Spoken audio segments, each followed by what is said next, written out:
Citroen's C5 Aircross is, according to its maker, the most comfortable SUV on the market. Quite a claim, given that this isn't a large luxury crossover but is targeted at family buyers currently considering volume mid-size models in this class, like Ford's Kuga and Volkswagen's Tiguan. This revised version gets a more assertive look and higher equipment levels, plus its smarter cabin is still one of the most spacious and flexible on the market.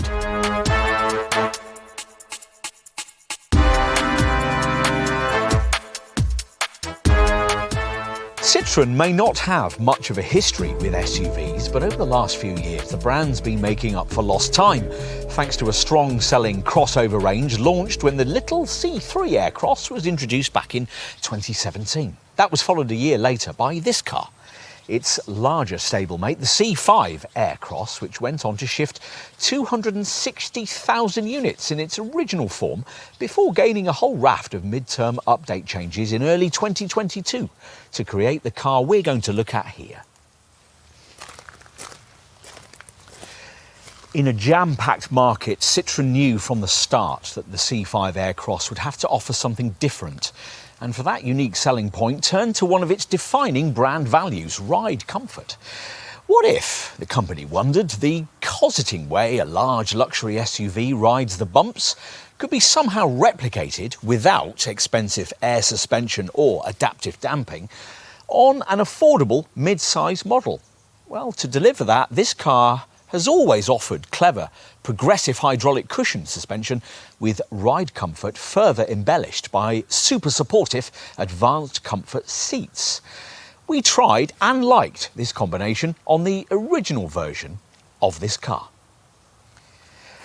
But time moves on, and in our market this Citroen was becoming increasingly overlooked in its growing segment. Hence the need for this mid-term update, which has smartened up the looks, added a few premium cabin touches and upgraded the infotainment system. Will it all be enough to rejuvenate C5 Aircross sales in our market? Well, you'll need the usual comprehensive car and driving review to find out.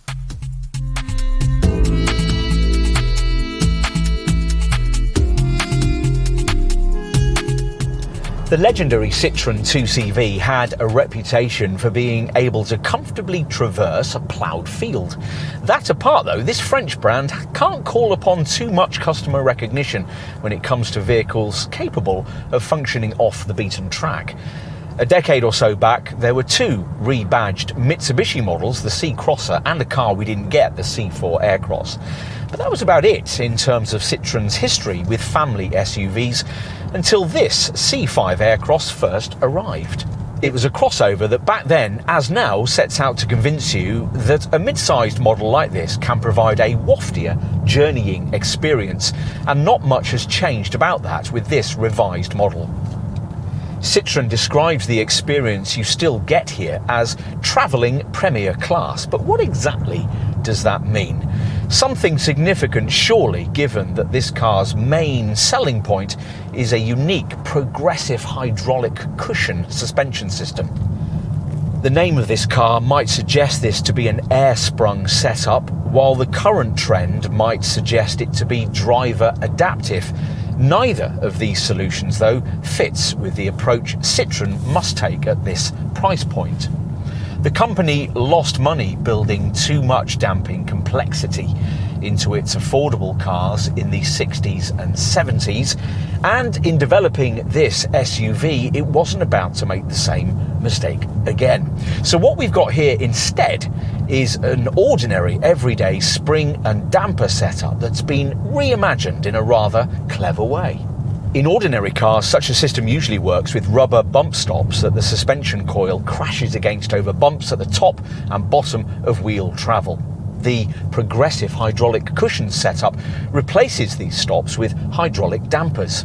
These cushion those impacts over things like speed humps and tarmac tears and allow the fitment of softer springs and dampers, producing the exemplary ride quality that Citroen claims this car can deliver. It seems to work too. We wouldn't join the French brand in describing it as magic carpet-like. You need proper air suspension for that. But overall, this is still the best conventional springing setup we've tried, easing the car over poor surfaces and floating you from crest to crest in a way that makes the ride of some class competitors feel rather crude.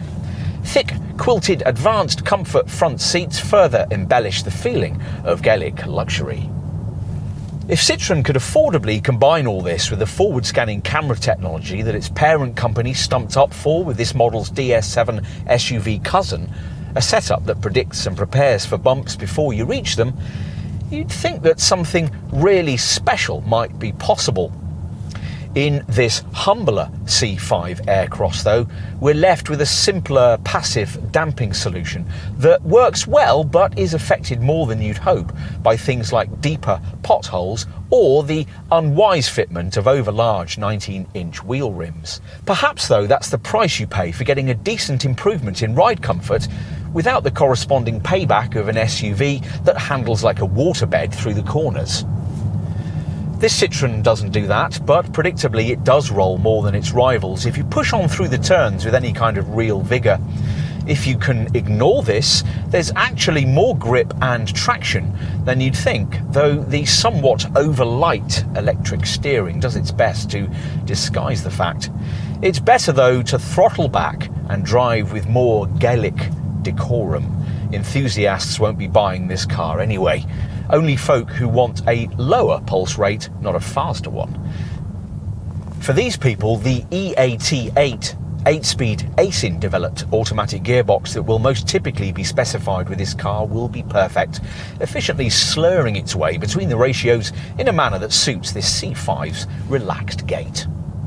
It has to be fitted here because the version we're trying has the Stellantis Group plug-in hybrid powertrain that won't work with a manual stick shift, but which requires enough of a price premium to make you want to look at some of the more conventional engines first.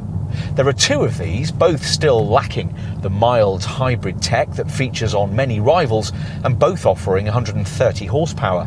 Either the brand's usual PureTech 1.2-litre 3-cylinder petrol unit or the equally familiar 1.5-litre blue HDI diesel, which still sells well with this car despite the current zeitgeist.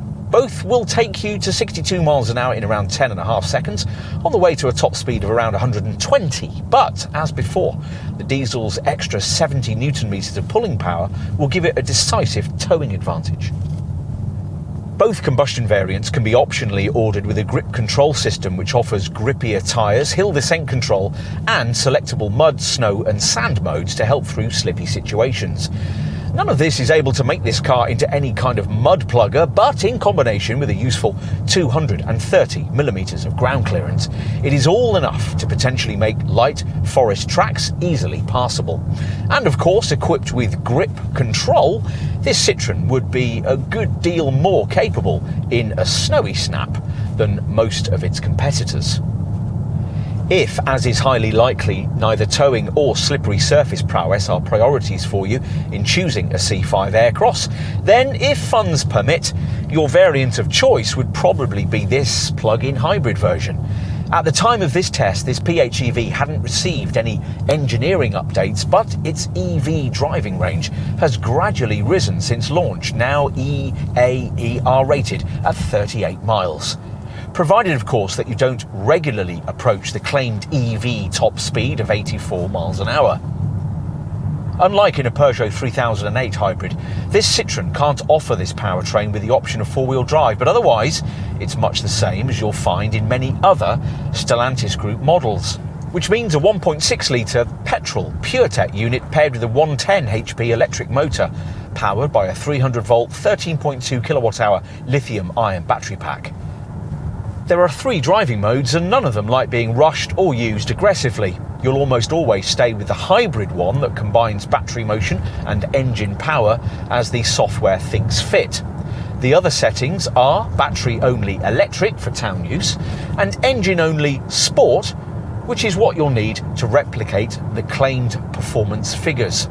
0 to 62 miles an hour is 8.7 seconds en route to 140 miles an hour. This hybrid model can't be had with that grip control system, but it isn't completely without off-road prowess.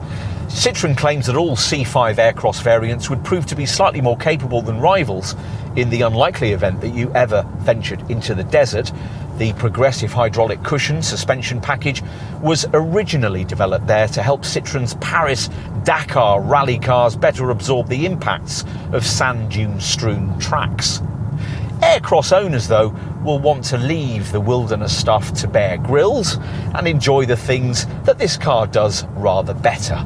Cruising comfortably at higher speeds is one of them, thanks to impressive standards of refinement, aided by the standard acoustic windscreen.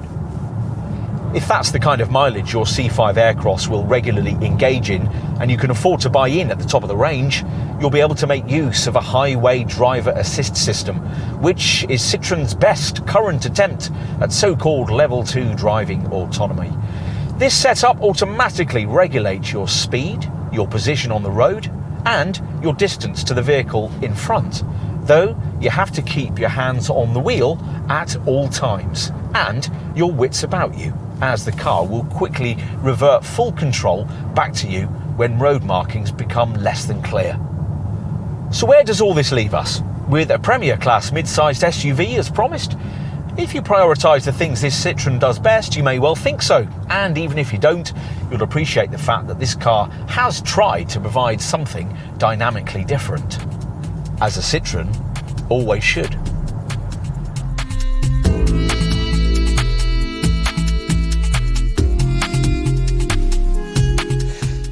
If you found the look of the original C5 Aircross slightly quirky, then you might appreciate what Citroen describes as the stronger, more elegant look of this updated version. A little less family, a little more premium, which is just as well, given the restructured pricing. You'll have already spotted that virtually all the significant visual changes lie here at the front, with its reinterpreted central double chevron badging positioned below the high-set clamshell bonnet. Look carefully and you'll see more little chevrons integrated neatly into both upper and lower grilles. The V-shaped LED daytime running light signature gives the front lights higher tech 3D effect, while this lower aluminium skid plate and these vertical corner intakes supply a more assertive vibe. From the side, you're reminded that this C5 Aircross is a 5-seat design, but quite a large one. The 4.5 metre length leaves it a fraction bigger than the Stellantis Group's two other Gallic-derived contenders in this class, Vauxhall's Grandland and the Peugeot 3008, but a fraction smaller than that conglomerate's 7-seat SUV offerings in this segment, the Peugeot 5008 and the DS7. As before, the most striking profile feature is this chromed C-pillar that wraps around the rear side window and aims to emphasise this design's spacious interior. The colour personalised panels that Citroens dispense with at the front are still available here in dark chrome, anodised bronze, glossy black or anodised blue, surrounding the most forward-facing of these so-called air bumps on the lower side sill, which are supposed to protect the side of the car from low-speed parking bumps and scrapes. Update improvements are restricted to these smartly redesigned 18-inch diamond-cut pulsar wheels with 19 inches at the top of the range, and the matte black inserts fitted to these gloss black roof bars. Changes at the rear are limited to the smoked lenses added to these 3D LED tail lights, which offer a distinctively high-tech nighttime illuminated signature. Vents in the spoiler aim to emphasise the smooth aerodynamics. You get them too in the deep black bumper, which features these chrome effect exhausts. All this dressings there, of course, to hide the fact that there's nothing really very different about the engineering here, which sees this car ride on the same light, strong EMP2 platform used in various ways by the 4 other Stellantis Group mid-sized SUVs we mentioned earlier. Time to take a seat inside.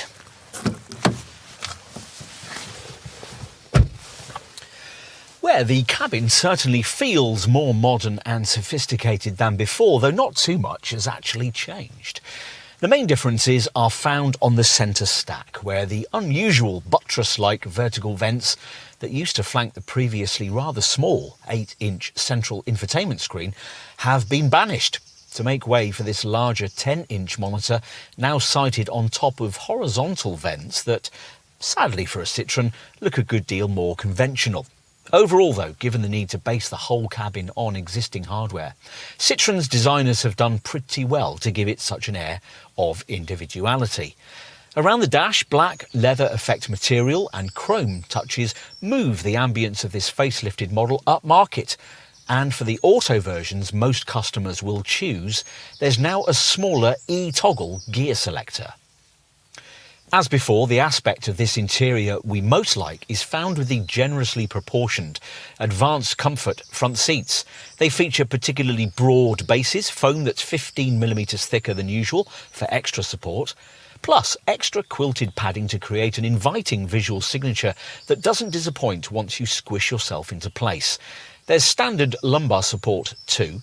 The headrests look a bit of an afterthought, and there's not much side support, but otherwise these pews brilliantly replicate the kind of feeling of cosseting Gallic luxury that affordable Citroens of the 60s and 70s used to offer.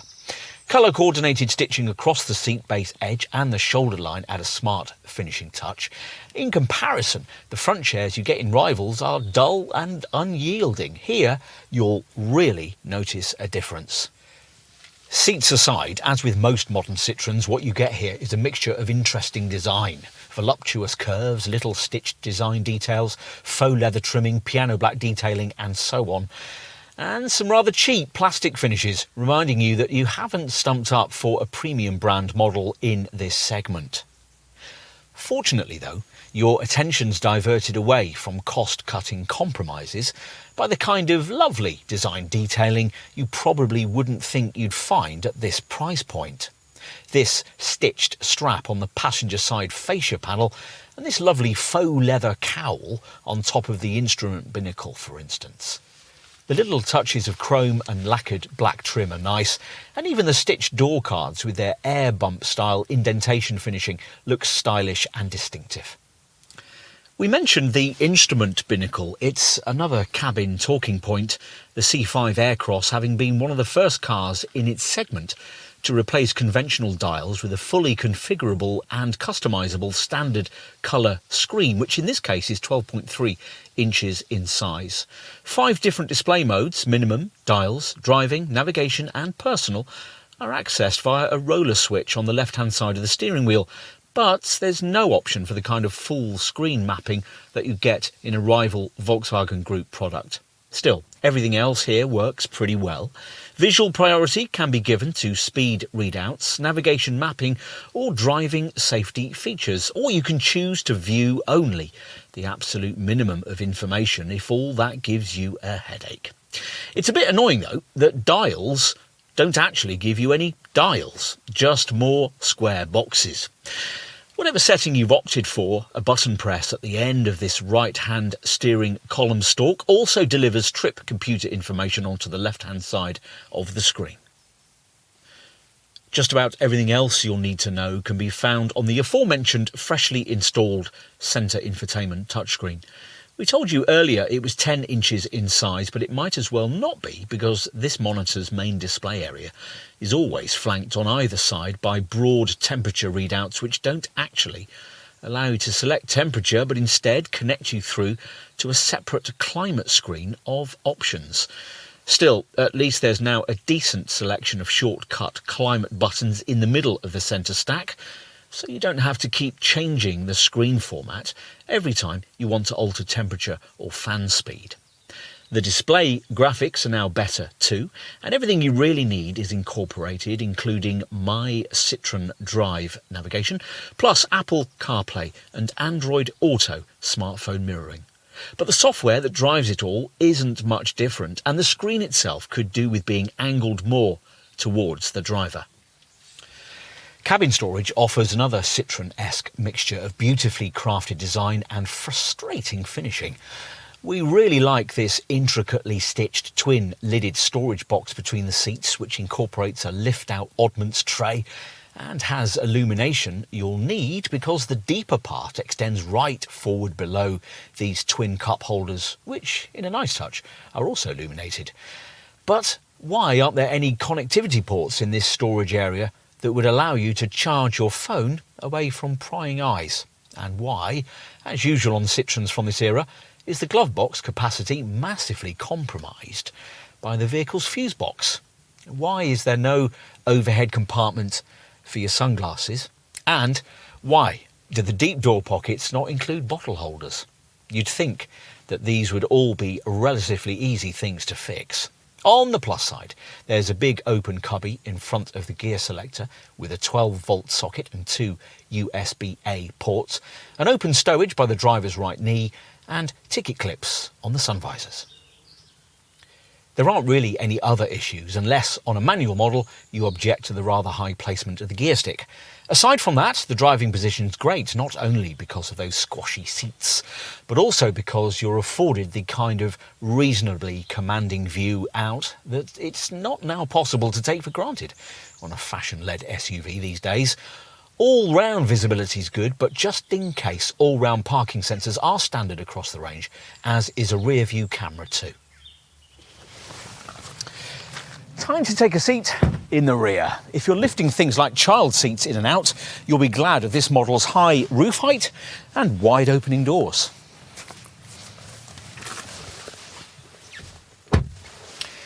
Once inside, the key thing to note is what Citroen rightly claims to be the most modular reach bench arrangement in the class, by which they mean an MPV-like format of 3 individual seats rather than the usual bench with an uncomfortably raised middle section.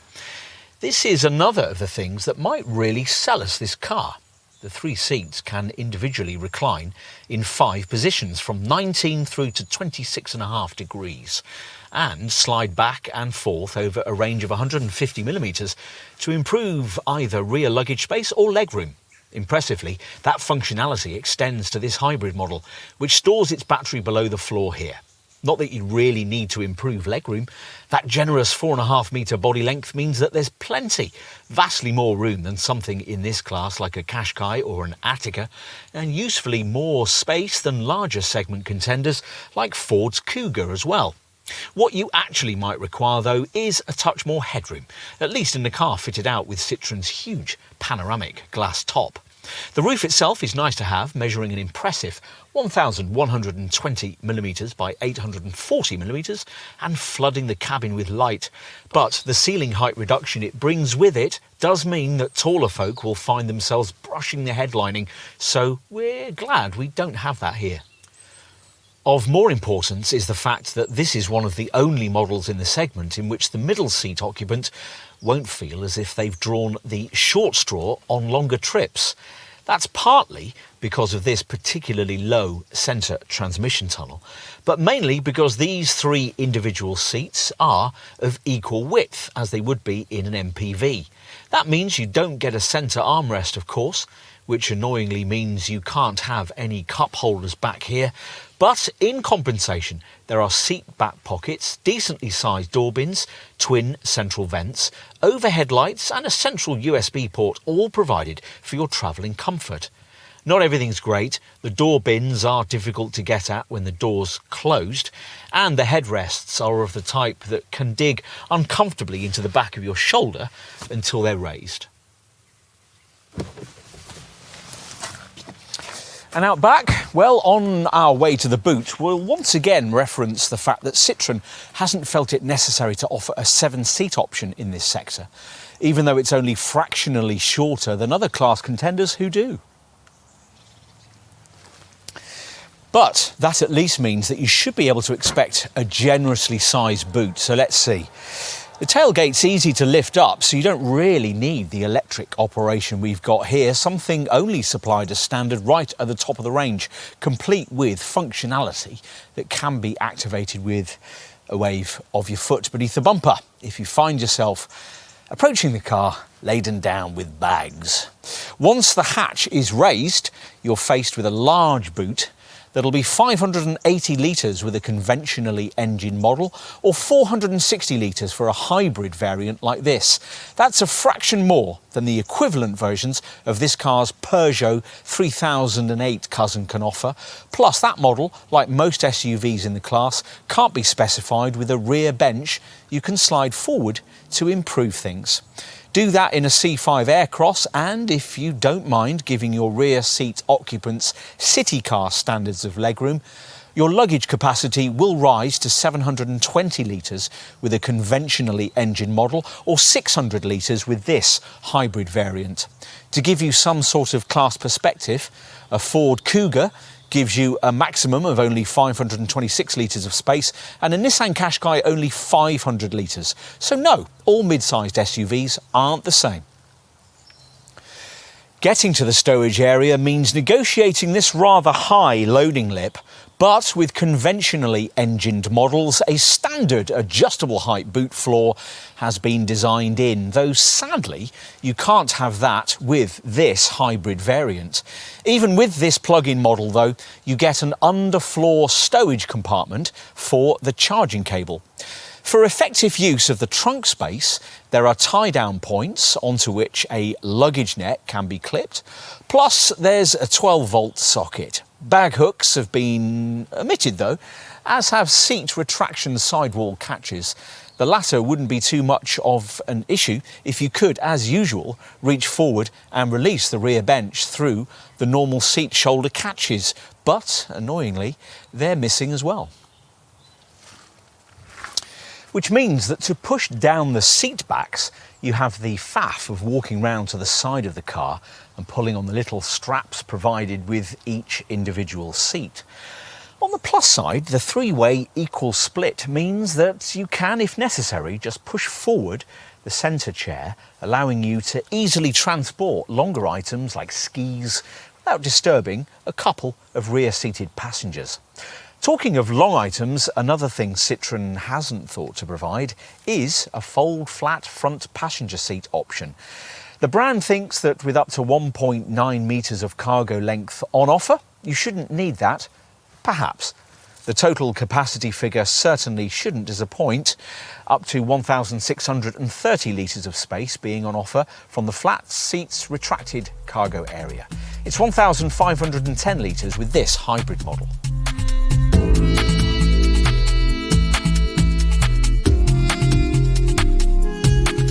So let's get to the pricing, which from launch and at the time of this test was pitched in the £27,000 to £33,000 bracket for mainstream models. Pretty much what you'd expect these days for a family-shaped mid-sized SUV with cutting-edge design and a front-driven only model lineup.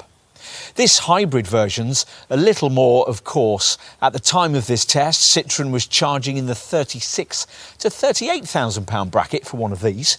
As for trimming choices, well, there's no really Spartan spec level, so bear that in mind when price matching against some apparently much cheaper segment alternatives. And there's no irrelevantly sporty top model either.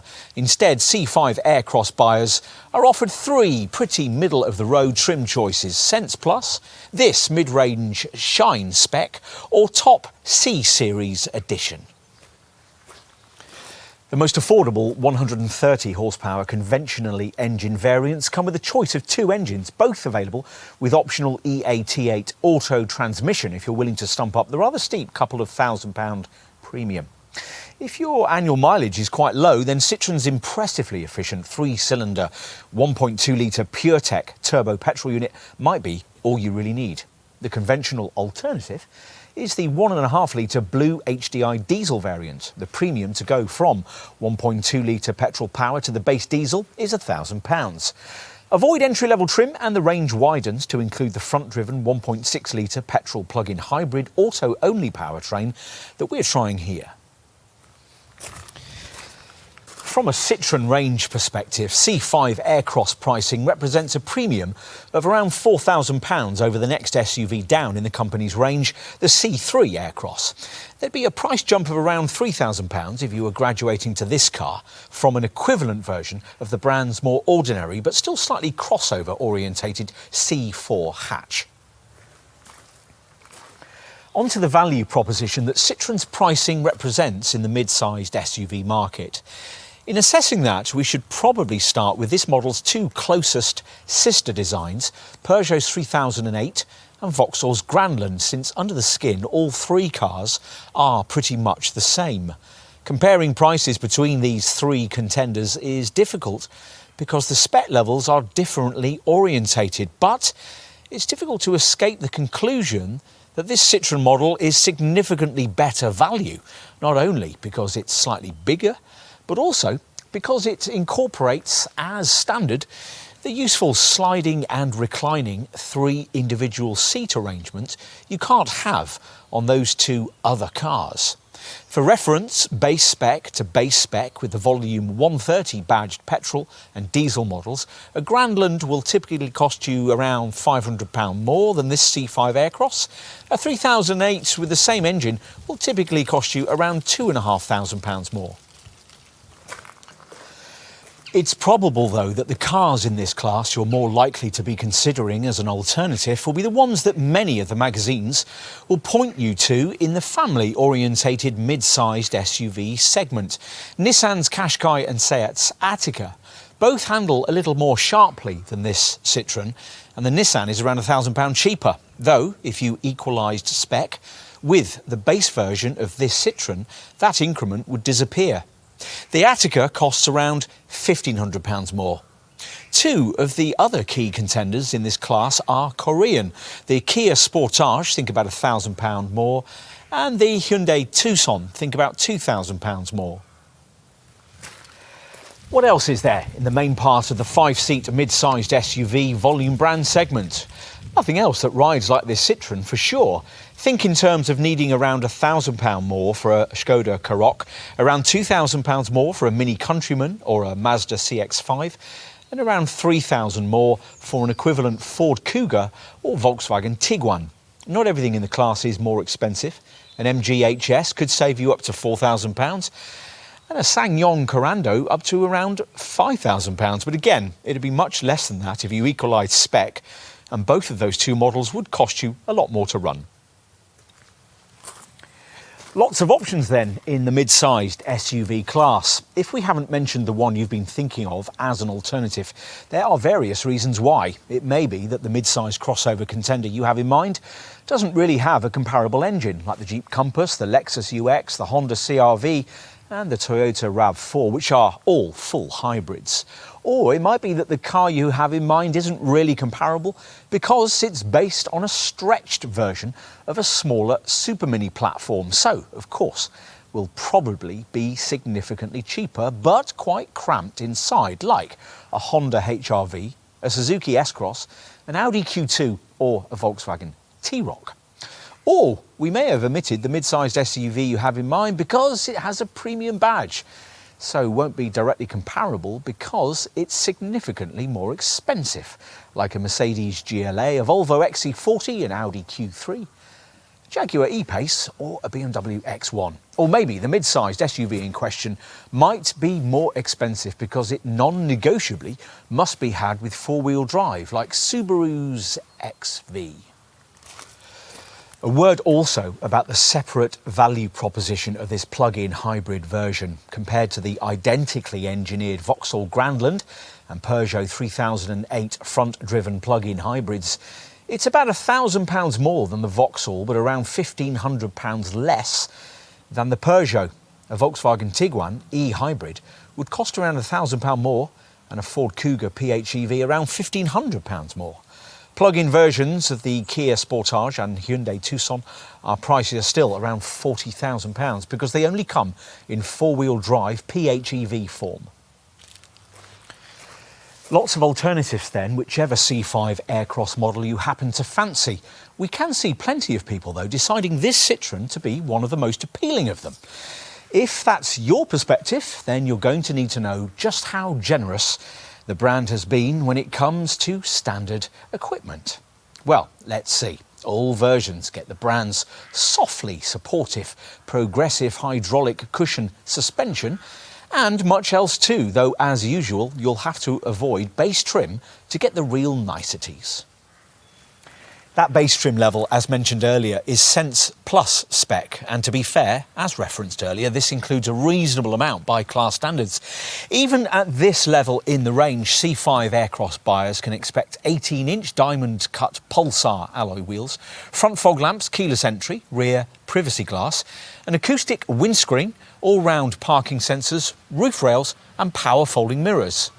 You can also tick off 3D rear lights, magic wash integrated windscreen wipers, cruise control, an alarm and auto headlamps and wipers. For Sense Plus spec, the air curtain and air bump inserts are glossy black.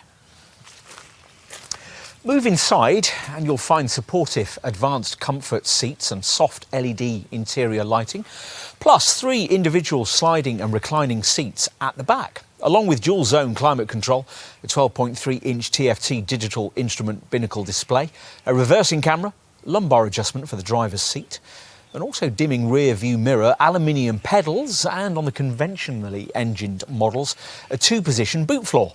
The 10-inch centre dash capacitive touchscreen includes My Citroen Drive navigation, a 6-speaker DAB audio system, Bluetooth and a mirror screen media connectivity function. This allows you to duplicate your phone handset's display onto the centre dash monitor, the setup supporting the MirrorLink system for Android devices and Apple CarPlay for iPhones.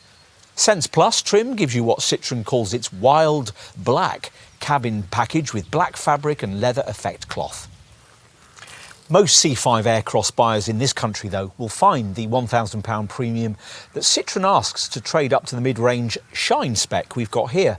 Models of this grade recognisable by the dark chrome finish applied to the side air curtains and air bumps, and inside by the nicer urban black interior ambience pack, which mixes black Alcantara with leather effect cloth. Shine spec also gives you 6-way driver's seat adjustment, acoustic laminated side window glass, stainless steel door sills and carpet mats.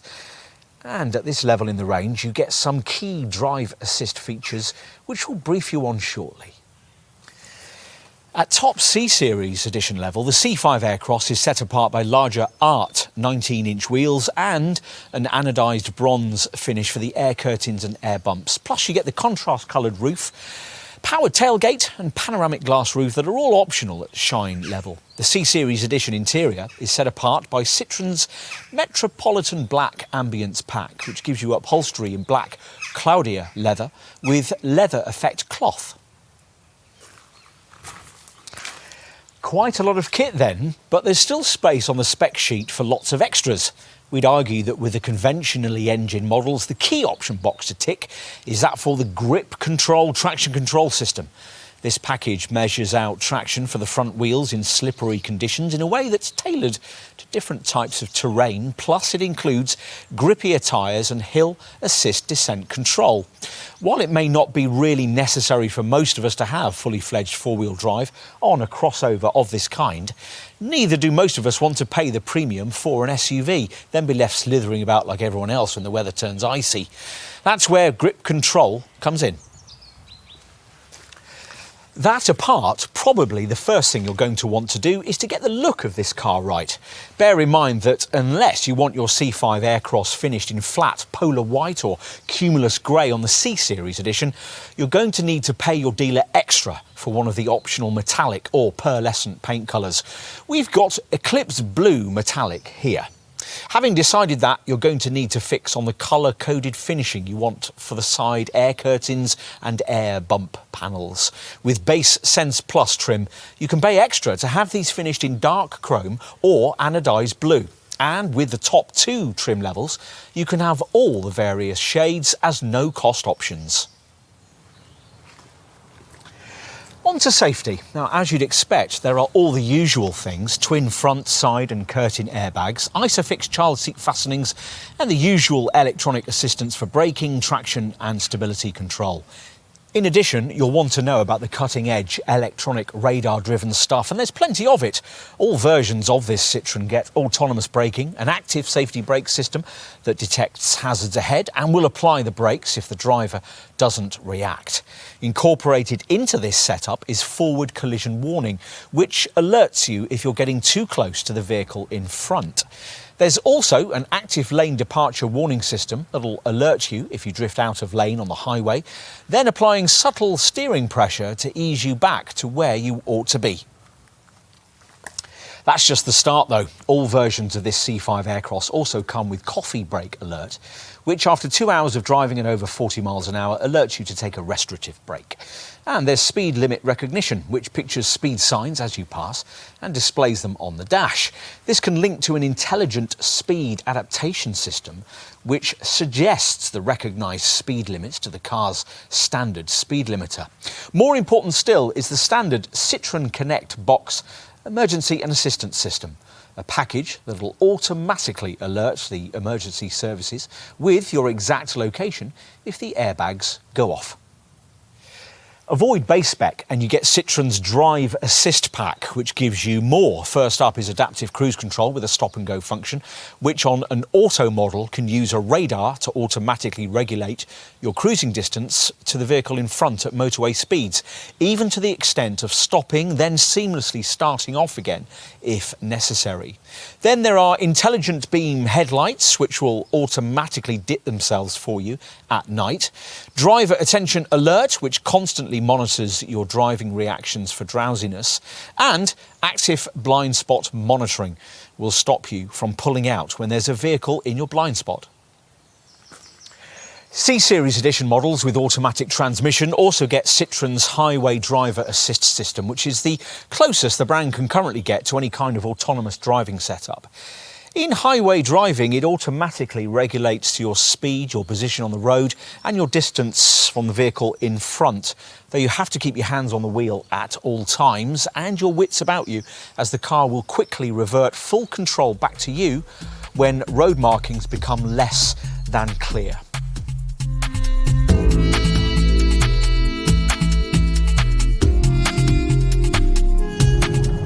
Under the skin, the mechanicals of this facelifted model are unchanged from those of the original version, which means they're still shared with the Stellantis Group's other 5-seat mid-sized SUVs, the Peugeot 3008 and the Vauxhall Grandland, including the sophisticated EMP2 platform and all the engines. Most buyers will be selecting between the two 130 horsepower units, both available with a smooth shifting EAT8 8-speed auto transmission that really suits this car. As before, the range kicks off with the brand's usual 1.2 litre 3-cylinder PureTech petrol power plant, which in manual manages up to 49.5 mpg on the combined cycle and up to 140 grams per kilometre of CO2. Towers will prefer the torquier alternative 1.5 litre blue HDI 130 diesel. In this case though, we're trying the plug-in hybrid model, which sees a 1.6 litre PureTech petrol unit paired with a 110 horsepower electric motor powered by a 300 volt 13.2 kilowatt hour lithium-ion battery pack. At the time of this test, this PHEV hadn't received any engineering updates, but its EV driving range has gradually risen since launch, now EA/ER rated at 38 miles. We're used to modern Citroens being rather light by class standards, particularly models that are, like this one, built upon the PSA Group's stiff, sophisticated EMP2 platform.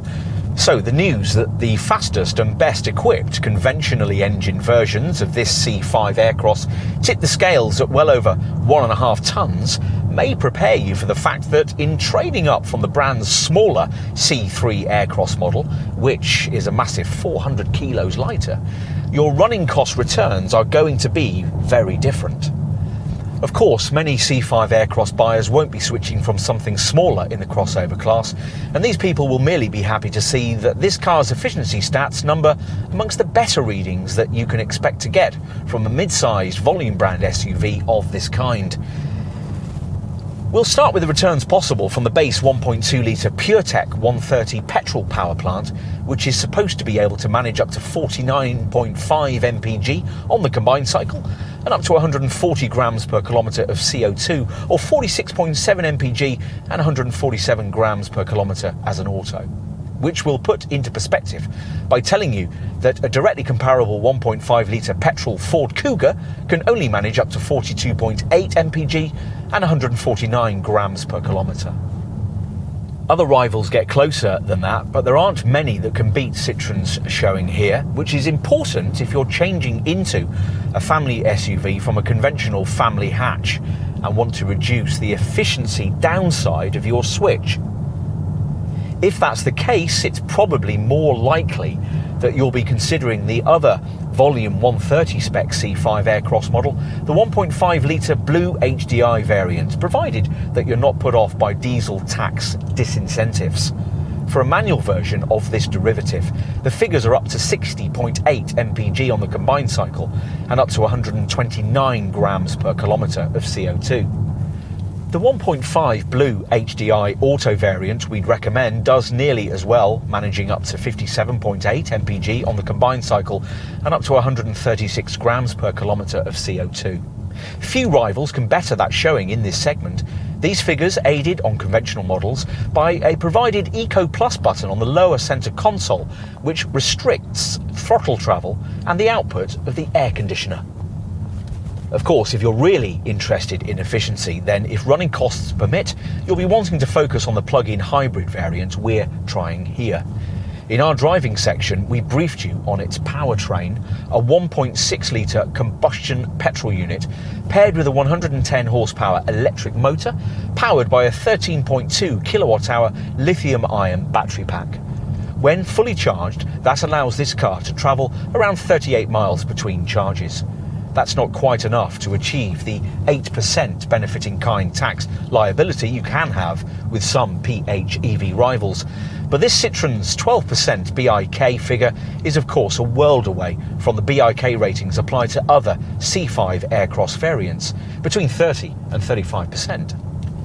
The combined cycle fuel figure of up to 222.3 mpg is as pie in the sky as it usually is with PHEVs. Think in reality in terms of the sort of returns you get from the diesel, and you won't be too far out.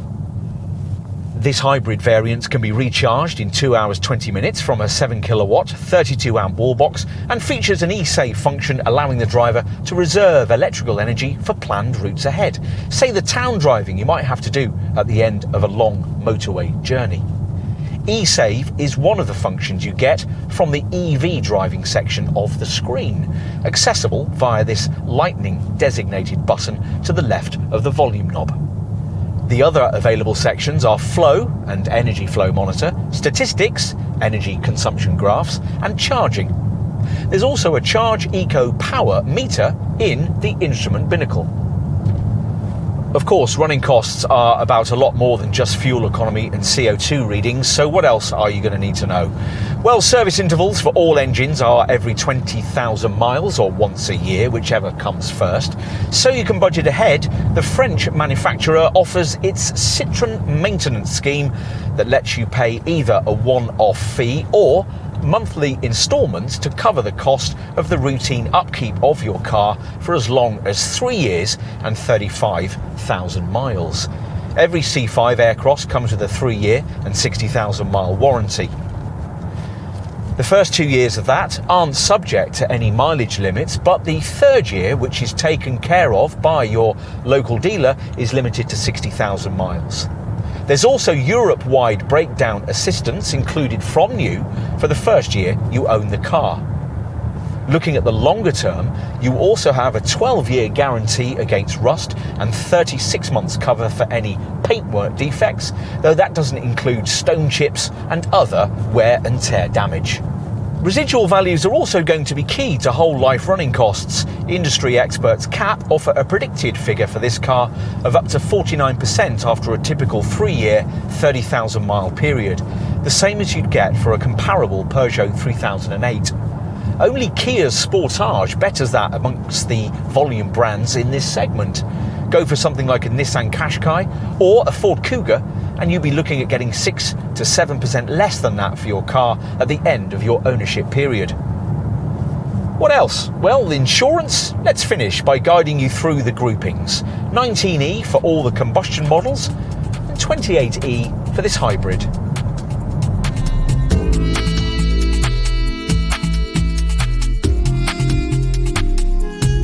In an SUV market as crowded as this one, any mainstream product simply has to bring something different to the table. Fortunately, this C5 Aircross has. Its progressive hydraulic cushion suspension delivering a noticeable ride quality advantage over obvious rivals.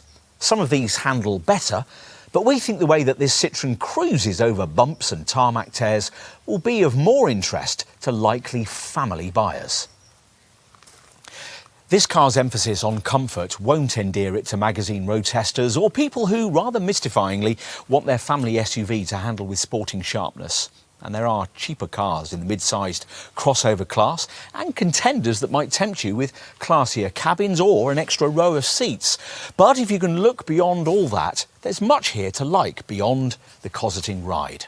The spacious interior, the versatile back seat arrangement and charismatic finishing touches are all showroom selling points, even if the upgraded infotainment system still isn't.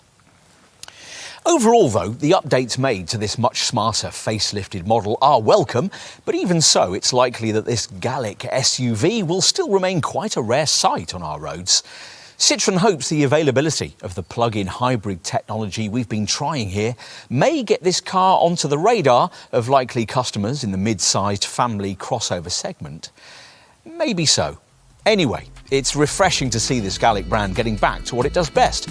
This car stands out as a result, as it very much needs to.